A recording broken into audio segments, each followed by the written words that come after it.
Today we are going to do the dissection of the abdominal cavity. We have taken incision from the xiphoid process to the pubic symphysis. It is a vertical incision which separates the skin into two parts. So the skin has been dissected and removed. This layer which will be seen first is the external oblique muscle, which will get origin from the lower 6 costal cartilages and rib and will go downwards and get inserted into the linea alba and the inferior on the pubic symphysis. Now the muscle direction is it is going downwards and forwards.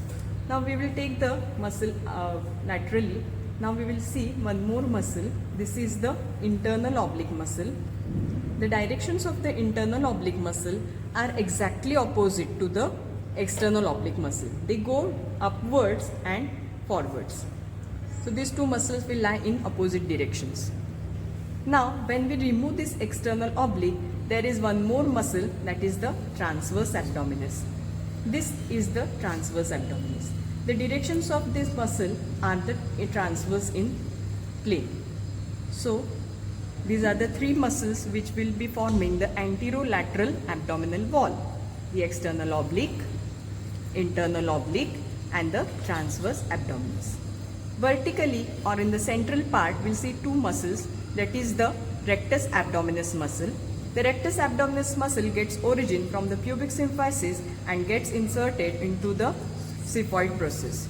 So these three muscles, that is the external oblique, internal oblique and transverse abdominis, they form an aponeurotic sheath which covers the rectus abdominis and becomes the rectus sheath. The rectus sheath is different at three levels. Upper level, at the level of the costal cartilages, the anterior layer of the rectus sheath is formed by the external oblique and the internal oblique, and posterior layer, anterior layer is formed by the external oblique and posterior is formed by the internal oblique. In between, the anterior layer is formed by the external oblique and the anterior layer of the internal oblique. Posterior layer of the rectus sheath is formed the posterior layer of the internal oblique and transverse abdominis. Below the arcuate line, all the anterior layer is formed by the aponeurosis of the three anterolateral muscles, that is the external oblique, internal oblique and transverse abdominis. The posterior layer of the rectus sheath is devoid. So the rectus abdominis muscle directly lies on the peritoneal, parietal peritoneum. So the rectus sheath has ended here. We had removed the rectus abdominis muscle. This is the posterior layer and this is the arcuate line. Below the arcuate line, this is the parietal peritoneum. Now we have taken incision on this parietal peritoneum. When we reflect this peritoneum onto the lateral side, we are able to see the peritoneal cavity. Now we will reflect on the either side also. This is the first layer skin, then the external oblique, then this is the internal oblique and the transverse abdominis. Now this is reflected, that is rectus abdominis. Now this is the cavity which we are able to see. This is the first layer of the abdomen. Now here you are able to see this is the greater omentum, which will come from the greater curvature of the stomach. Here when we will go on to the right hypochondriac region, we are able to see the inferior border of the liver. The anterior surface of the liver is attached to the anterior abdominal wall by a ligament. Here you are able to see this ligament. See this. This is the falciform ligament which comes from the anterior and level of the liver and goes into the anterior abdominal wall for attachment.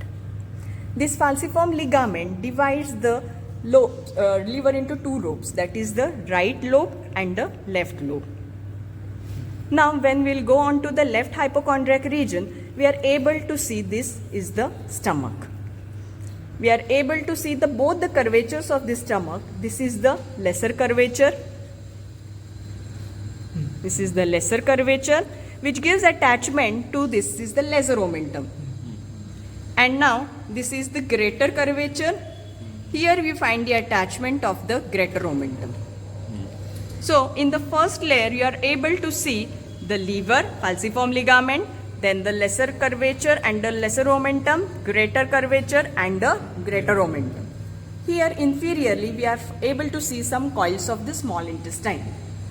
Now when I reflect this greater omentum, inferiorly you can see it is attached or it is combined with the transverse mesocolon and forms a compound flap. Because of this we can divide, because of this compound flap, the abdominal cavity is divided into two compartments. The compartment which lies below this transverse mesocolon is called as the infracolic compartment. This is the infracolic compartment. Now the compartment which lies above this transverse mesocolon is the supracolic compartment. The supracolic compartment will contain on the right side the liver, then the falciform ligament is attached there, then there will be the stomach, and on the fundus of the stomach there will be the spleen. See, here is the position of the spleen. Lighting.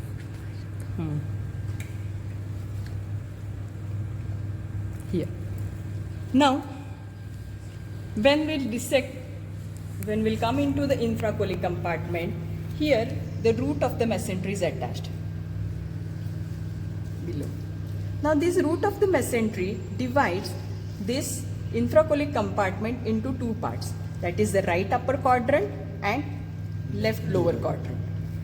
The left lower quadrant will contain the coils of the jejunum, and in the right side here we are able to see this is the ileum which is opening into the cecum.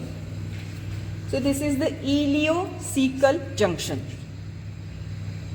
This is the cecum. The cecum is found in the right iliac fossa. Here the ileum opens into the cecum. Inferiorly just there we are visible that this is the appendix. This is the appendix. And the fold which suspends this appendix is called as the mesoappendix. Now when I reflect these coils, here you are able to see clearly the attachment of the root of the mesentery like this. Okay. Now inferiorly, when I reflect all, you are able to see this is the descending colon. Descending colon. Then this is the sigmoid colon, and below will be the rectum into the pelvic cavity, rectum.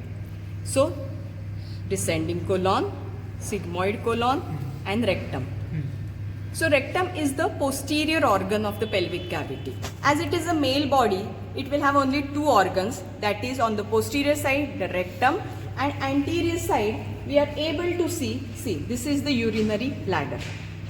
This is the pubic symphysis. Just below the pubic or behind the pubic symphysis there is the bladder.